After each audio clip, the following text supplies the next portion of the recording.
Hi guys, this is a quick video on how to analyze the images and language in poetry for your poetry project. The biggest thing to know when you are analyzing language, analyzing images, is that you've got to read your poems out loud. And we know that authors write poetry to evoke images. We know that they write poems to make us feel something emotionally. We know that they write poems to send a message. And so it's really important before you ever try and jump in and analyze language that you read the poem out loud and like multiple times. So maybe the first time around you focus on images that are brought to mind. And some of you may even choose to sketch these. The second time, maybe you focus on unknown words or phrases. And guys, the key is you can't stop until you understand all the words. Poets are always on a word budget. Every single word in every single poem counts. It matters. Every single one of them was included for a reason. And so part of this is trying to make sure that you, A, understand all of it, and then B, can decipher why they were included. Maybe the third time you read it, you focus on the mood and the tone of the poem.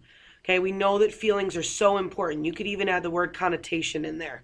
You want to make sure that you understand how you feel, how the author feels, the feelings that are associated with the words. And then it wouldn't be until about the fourth time that you focused on finding literary techniques and things that the author was doing. When you understand the poem and you've identified all the literary techniques, you also really need to look for examples of symbolism. Guys, everything in every poem, I can't stress it enough, it matters. The colors that are talked about matter. If people are mentioned, they matter. If it's a dove instead of a cross, if it's um, an empty room instead of a glass that's half full, I don't know. But every single thing matters. So you want to look for examples of symbolism and really figure those out. And when you feel really good about understanding all of the language, the techniques, the symbols, the images of the poem, that's when you start to analyze, and it can't be until then. So when you analyze the language or images in a poem, you need to decide why the author included what he or she did. Go through all of those things, and you've got to decide why. Why these words in this order? Why does it matter? You got to figure out like what it creates. Okay, what sounds do the words create? What images do they create? What feelings do they create? How was I supposed to feel in the process? How do the words help contribute to the author's message? Knowing that the author's trying to communicate something, how is each of those words involved? And then do the connotations of the words and images, do they match the message? Okay, is what's going on in my poem, does it all make sense? Is it all connected? And if so, how? You peel back as many layers as you can until you feel like you can accurately, insightfully, and meaningfully analyze the images and language in the poem, just like we did when we were looking at images. Okay, so if we look at the poem If by Rudyard Kipling, you would just start out, we would read things out loud. Okay, so I'm not going to do much. I'm only going to give you an example here at the beginning.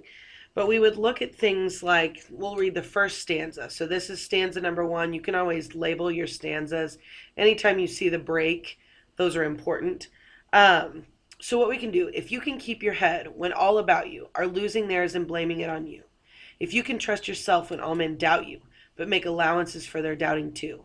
If you can wait and not be tired by waiting, or being lied about, don't deal in lies, or being hated, don't give way to hating, and yet don't look too good nor talk too wise. Okay, so things that are already standing out to me are things like rhyming. You and you rhyme. You and two rhyme. Waiting and hating rhyme. Lies and wise rhyme. That sound is clearly important.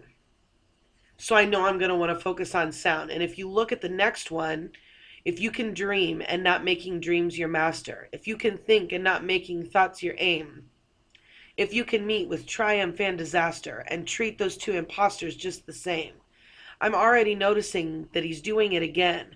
Master, disaster, aim, same, spoken, broken, fools, tools. Those are things you want to pay close attention to. Sound is clearly going to be important in this poem. You also want to go and look for things like up here at the beginning. If you can keep your head when all about you are you losing theirs and blaming it on you.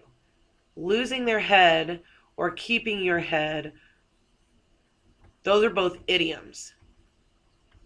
So I want to be able to identify it, and I want to be able to ask why. Why is it included here? I can look for things like down in the second stanza, make dreams your master. Well, that is clearly personification. And the word master definitely carries, there are heavy connotations here.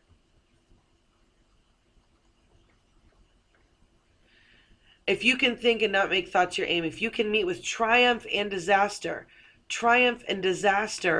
getting capital letters, that's more personification.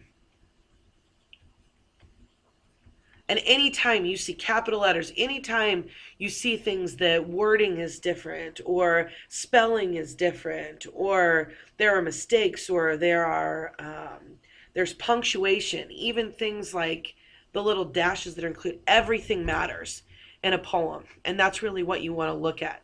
So triumph and disaster, it's even calling these imposters is part of that. Again, all of those heavy connotations, they really mean a lot.